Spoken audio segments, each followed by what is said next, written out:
chairman of the Mahindra Group. But today I'm coming to you on behalf of the Rise Funds Founders Board. And as part of the Impact Makers series, I'm delighted to be speaking with another member of the Rise community, and that's Vivek Subramanian. Vivek's the co-founder and CEO of Fourth Partner Energy, which is India's leading solar energy company, by the way. And you're leading your company, Fourth Partner Energy, is leading the fight against climate change from India. And that's one of the key reasons the Rise Fund invested in you in 2018.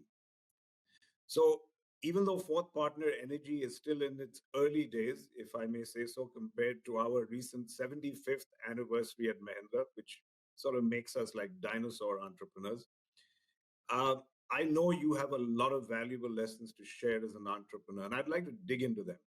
I also know you have some questions for me, so I'm pretty excited to have this conversation. Thank you, Anand. Pleasure seeing you. It's like I said the first time when we met as well. For me, it's an absolute fanboy moment to see you, to meet with you, to talk to you. You do know my background. Me, my wife, my parents, all of us were brought up in the Mahindra and Mahindra infrastructure. I studied in the Mahindra school.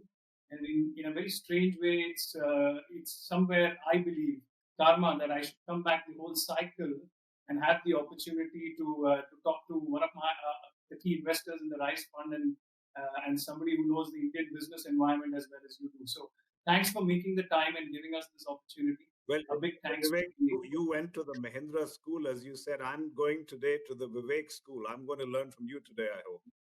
Here we go. No, you're being kind. Thank you so much.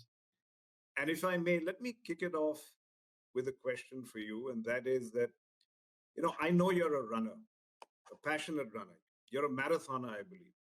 And the marathon is, of course, a very well-known metaphor for business in general and for entrepreneurship too.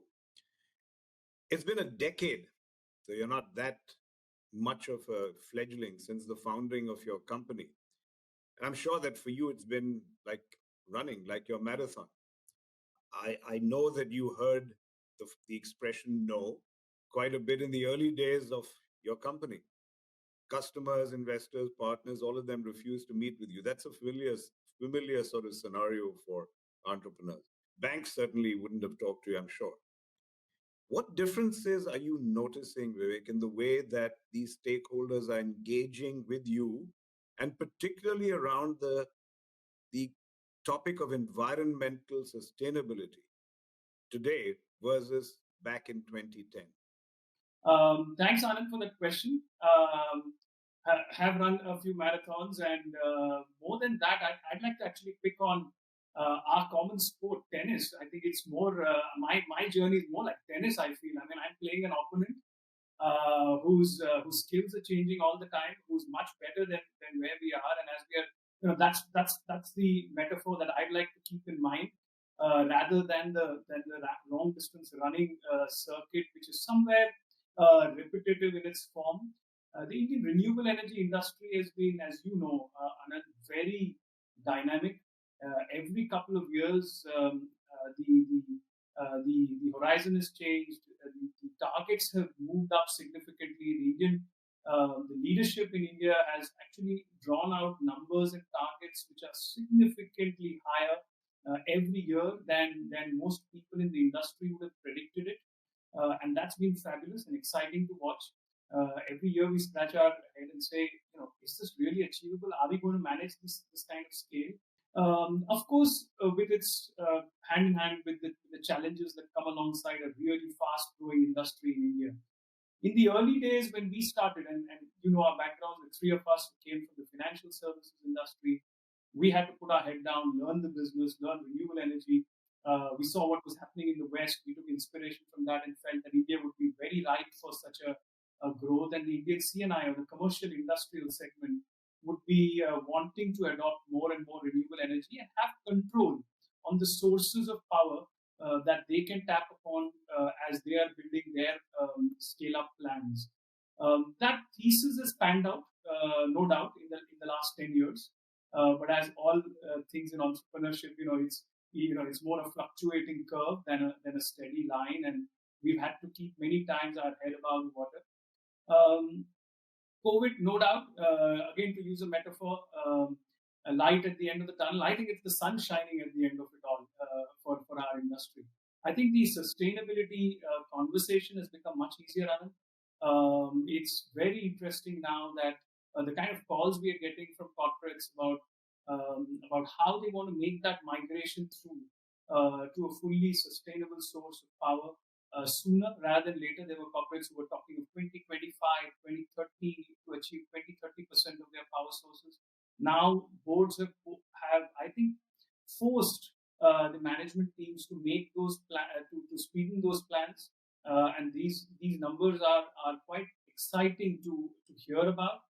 Um, I think in fact, we are going to reach a stage very soon in India where I think corporates are going to dictate the strategy for the country per se.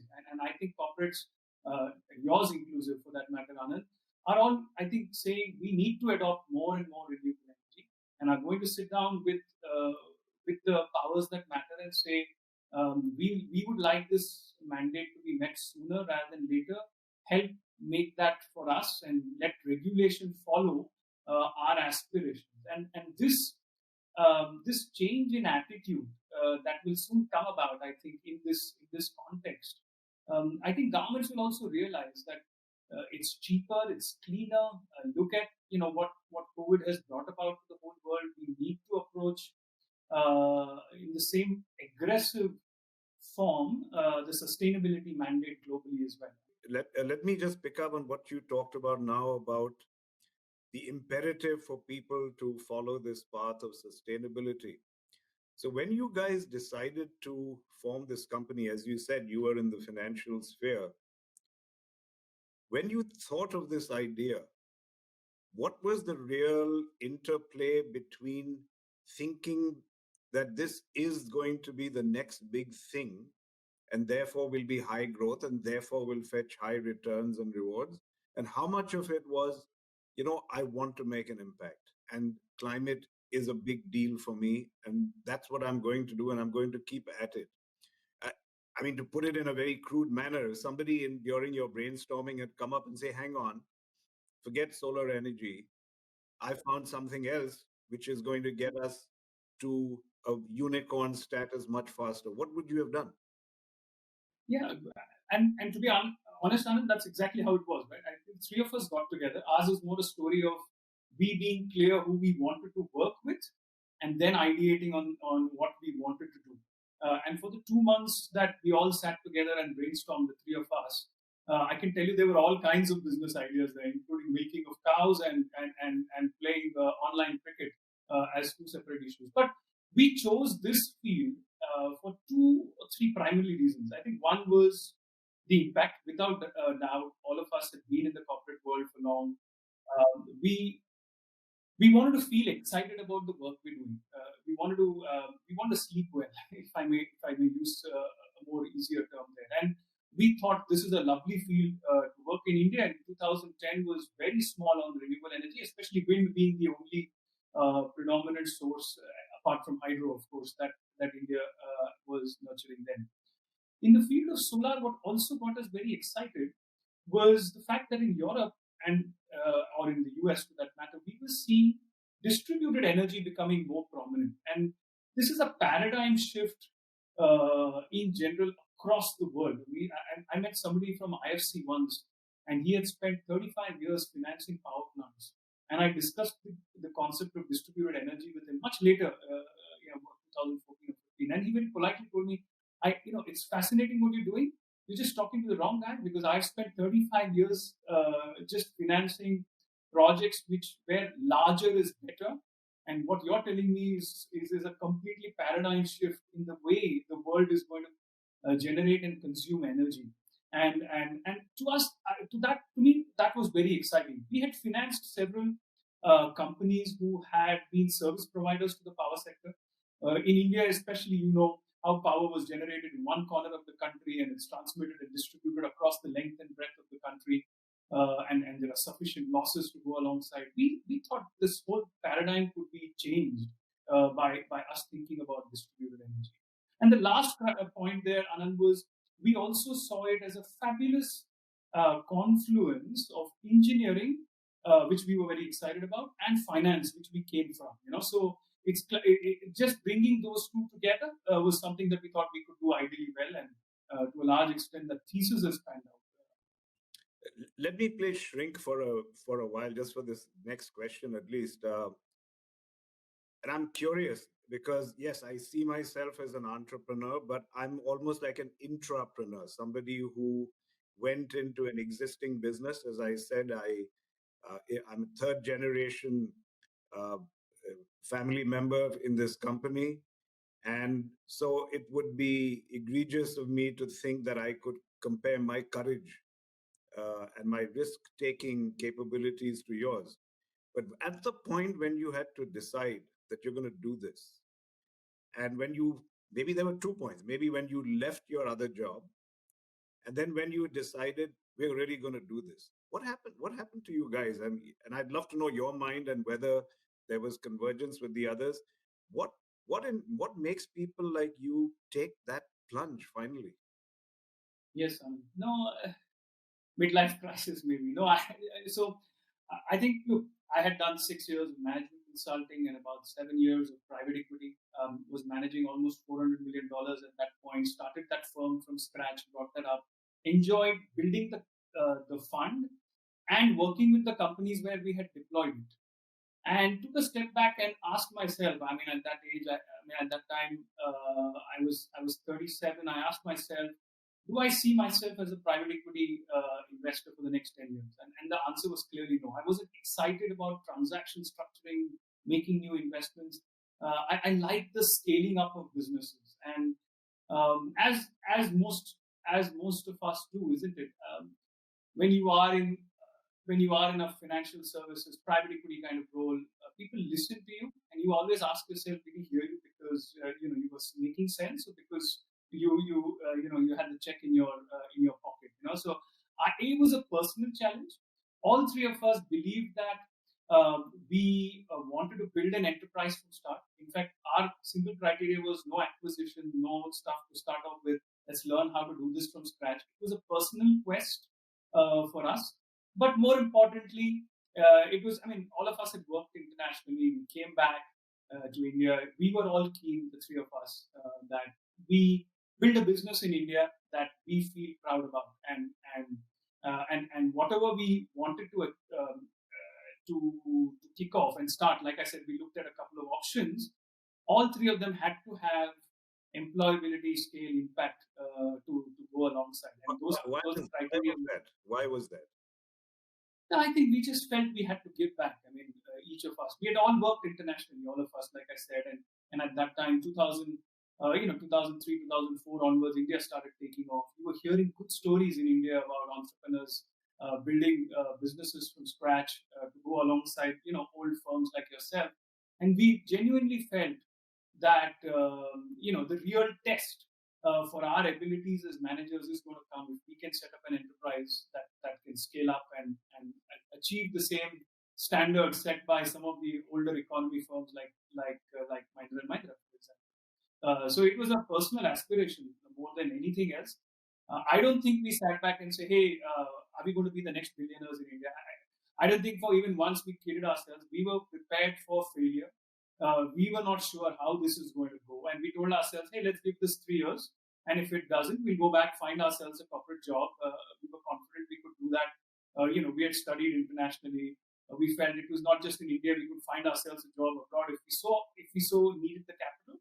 But for us, we said, getting something from scratch built is, we've given a lot of advice to others. Let's see if we can do it ourselves. So you gave yourselves a timeline. You had a 3-year sort of timeline ticking away, a clock ticking away behind you. Did you ever? That's right, Anand. Did you ever get close to the wire, or was it sort of smooth sailing and meeting all your milestones right from the start? No, it wasn't, Anand. So just to explain the 3-year deadline as well, it is simply the equivalent of what resources we had. All of us were first generation professionals. The family didn't have the wealth to have backed us.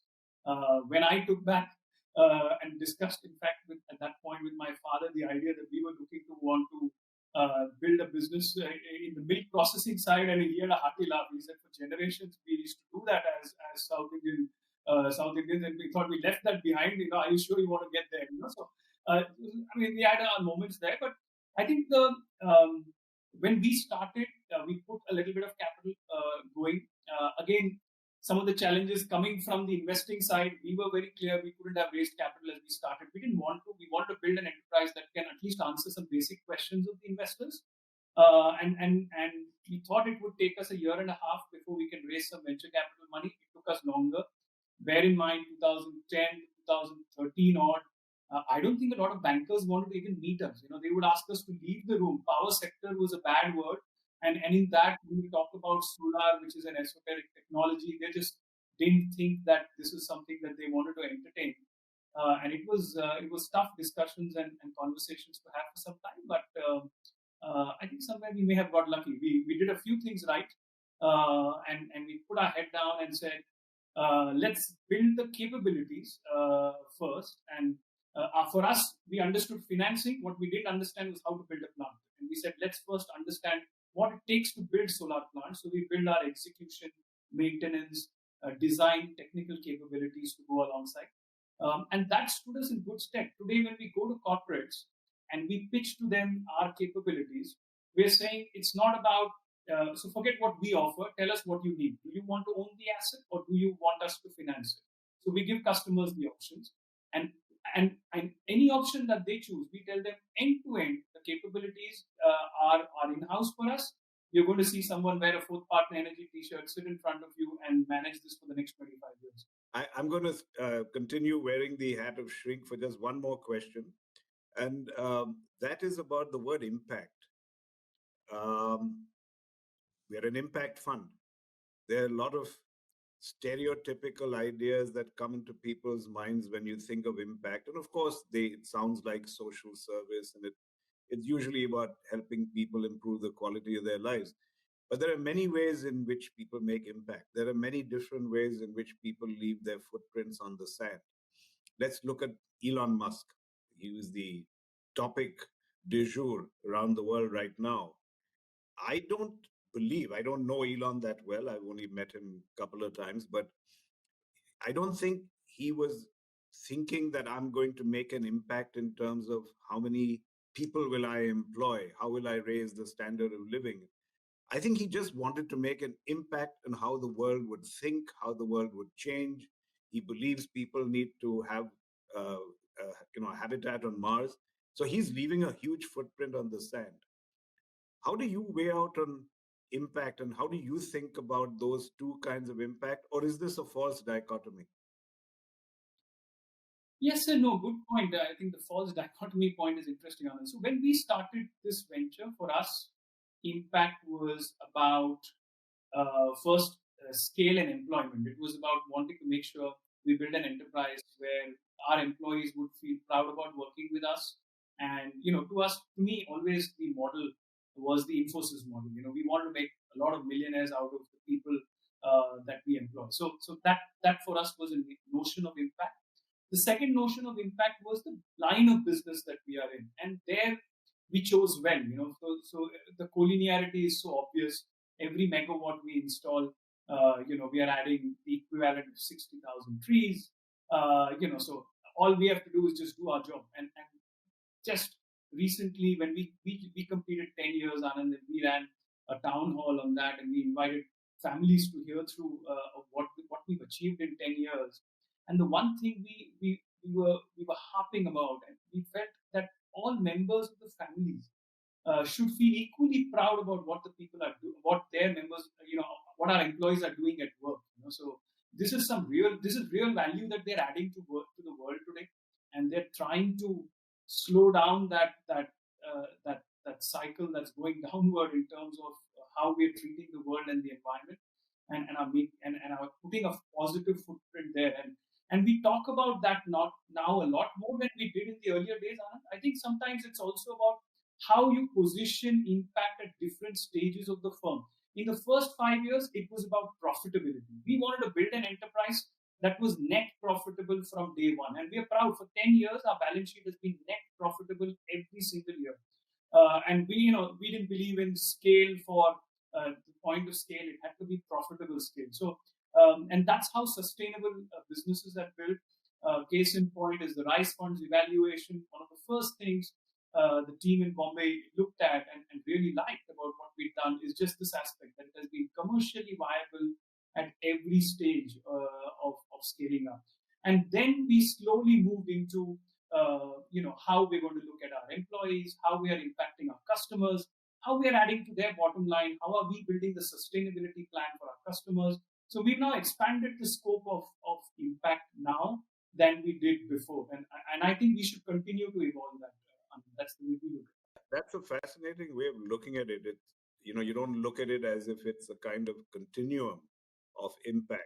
It's almost like a megaphone shaped impact devotion, because you're right. Maybe you had to make sure you were sustainable, quote unquote, financially before you could really talk seriously about making impact. A great answer. I started by talking about how post COVID we have to deal with this large existential crisis and of climate change and cope with it again. But so let me end up with that last question about climate change. When you think about a climate utopia, if you will, and when maybe how do you define a climate utopia? Is that when decarbonization has been fully achieved? And what does the potential of the world look like at that stage? How how do you define to me that end goal when we get to that climate utopia? What would it look like? the real utopian world is when each of us realize that there is a in the Hindu philosophical way of looking at it, that there is a fixed amount of resources.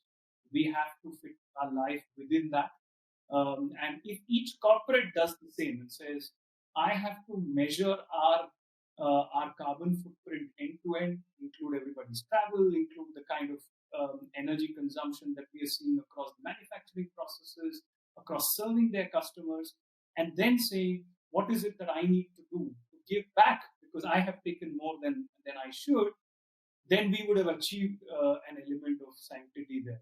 Renewable energy is a smaller part of that entire goal. We'll, of course, put in, or electric vehicles are another part there. Clean water is another part there. We can do those, fitting in those parts, but the approach has to be about net zero to start off. That's a great answer I'll take away with me. As I said, from the Vivek Subramanian school, it's essentially about the recalibration between need and greed. It's a great answer. Thank you. So, any questions from your side, Vivek? I'd be happy to put myself in the on the spot here for you. Given your experience of dealing in the sustainability space, I can't imagine me not asking you this question. I think you're one of the corporates or groups that has sort of had a vision about electric mobility for the longest time that I think India has known it, starting right from Bijli to Reva to now wonderful plans that you are making with for around Verito and so on and so forth, and newer versions coming then. I'm also very excited that someday in India we'll see the Batista zooming around and so on. And I'd love to hear how you view this space and what you think is going to happen in India in the mobility space in the next 10 years or so. How do you see it? I'm going to have to really calibrate my answer, because not only will I risk shifting the focus from you where it belongs today, but we will be here till tomorrow if I keep talking about all the fun things you mentioned. So let me just zoom in on one thing. Apart from everything you mentioned, and you're right, you really you. I'm very flattered that you've looked at our journey, starting from the Bijli in 1999. Very few people know that we did that. They think we started by our acquisition of Reva, but we did this little three-wheeler tuk-tuk back in 99, which was in fact the idea of somebody who was about to retire. This wasn't some 25-year-old in a garage. And he came to me one day and he said, in 99, he was a man about to retire, used to run our plant engineering. And he said, I was watching a documentary of BBC last night on Nepal, and I saw these three-wheeler electric vehicles puttering around. And I thought to myself, how wonderful if we could do it here, because I've worked all my life for a company that works on gasoline and diesel. I'd like to do this before I retire. Back in 1999, this man, and so when I look back, I am so excited that when we can trace our journey back to a man who wanted to make impact before he retired. It's a great. So I'm glad you brought it up. But I'll just pick up one element of what you said, and I'll tell you what excites me the most, more than Batista. The Batista is great fun. One of the fastest cars in the world, hypercar, one of the most beautiful cars in the world, we think has been created. But what really excites me, Vivek, and which what I think will be the tipping point to take India and to hurtle it into the electric age is last mile mobility. And where we are focusing really is on the three wheeler electric. So it's ironical what this gentleman, Mr. Nagarkar, I remember his name, lived in the Malad colony where your school was. He went with a three-wheeler electric. So life has come full circle. We've gone to the Verito, we've gone to Batista. And right now, what I think will really happen is last mile mobility because these are commercial vehicles.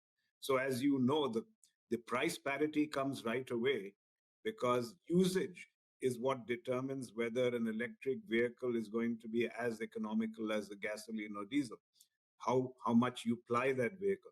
So if you've got a commercial vehicle, which is a delivery vehicle or a last mile passenger vehicle, that's where I think the numbers are going to skyrocket in India. And I think we have a tremendous play. We are already, in fact, viable in it, just as following in your footsteps, as you said, you were viable from day one. And Mahindra Electric in Bengaluru is going to be focusing exclusively on that low voltage last mile three wheeler mobility. We've launched a vehicle called the Trio. We have a Trio Zor, which is the commercial equivalent of that.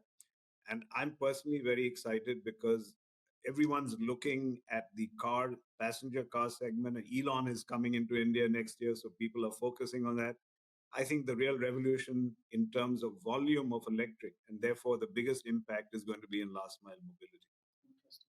Very interesting. And from our point of view, Anand, just to complete that loop, I mean, we see the confluence of renewable energy and mobility coming about beautifully in this context. And we're building charging hubs. We're powering a lot of Veritos in these hubs with lithium, and we are making sure that we don't waste the opportunity to make that environment impact. Uh, there's no point charging these electric vehicles with charge from the grid because you've again not achieved what you wanted to. It has to be renewable energy powered, and we're going to participate in that. Another quick one for you, Anand. Then this is more to wear your hat as an entrepreneur, and more importantly as an investor from the Rise Fund. And I think so for an organization like yours that has been there 75 years, I think you're very ideally positioned to tell us that we finished 10. What do you think should be my shorter term goals and more my longer term goals? What would you think I should prioritize as an entrepreneur in the next 2-3 years and in the next 10-15 years? There's been a lot written about success formulae, Vivek. All of that is not relevant because there is no one size fits all. There is no one size template. Bill Salmon at the Harvard Business School is a big writer on entrepreneurship and so on. And I have huge respect for him. But no one person can tell you exactly what a formula should be, what you should be doing now or tomorrow.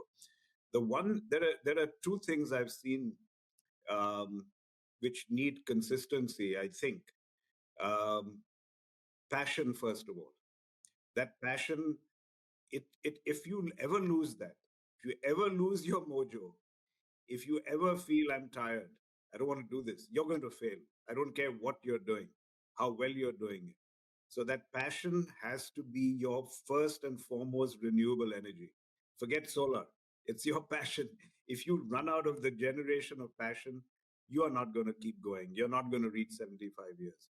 When I look back, I said I'm third generation, but I know that in the case of my grandparents and my father and uncle, they never ran out of that passion. And I'm glad that I will be stepping off next year or this year, in fact, as an executive chairman. And I hope I can say proudly, I know I will say that I didn't lose my mojo till the end. And that's what's important.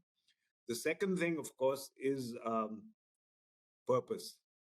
And I believe purpose doesn't have to be something where everybody sees it only as some Mother Teresa kind of goal that you have to have, but you have to have that purpose. And the two are interlinked, frankly.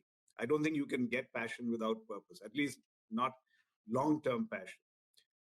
And finally, I would say humility.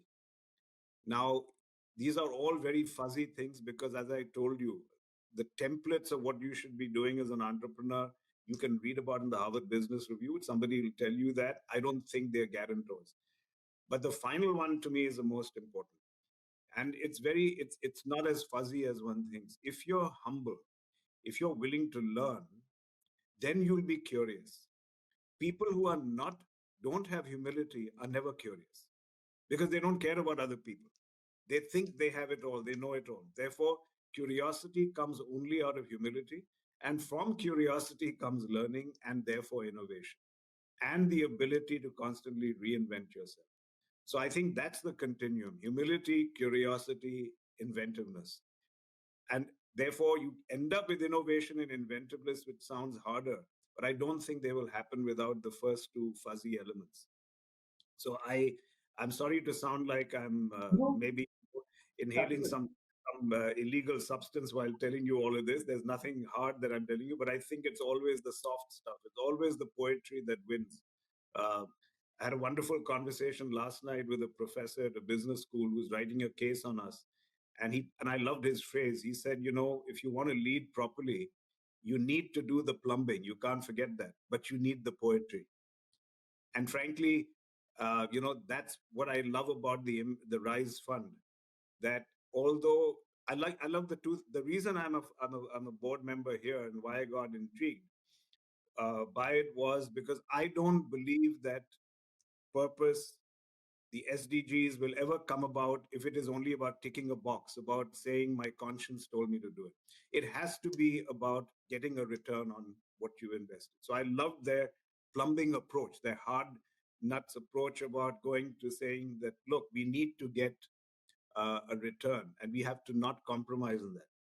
But over and above, superimposed on that plumbing was the poetry of what they do, the poetry of finding people like you who did what you did, as you said earlier in the discussion. And to me, the real pleasure of the Rise Fund, it's about having conversations like this with people like you. It's an honor. Anand, thank you so much for your time and your guidance. We'll appreciate this, and you will hear more from us as you usually do again and again. Yes, and here's wishing you a great 2021. As I've told our people, I think it's a year that we're going to reinvent, reboot, and reignite. And so we will keep learning from people like you. Thank you again, Vivek, for being here. It's been an absolute pleasure talking to you. Thank you, Anand. Have a wonderful year.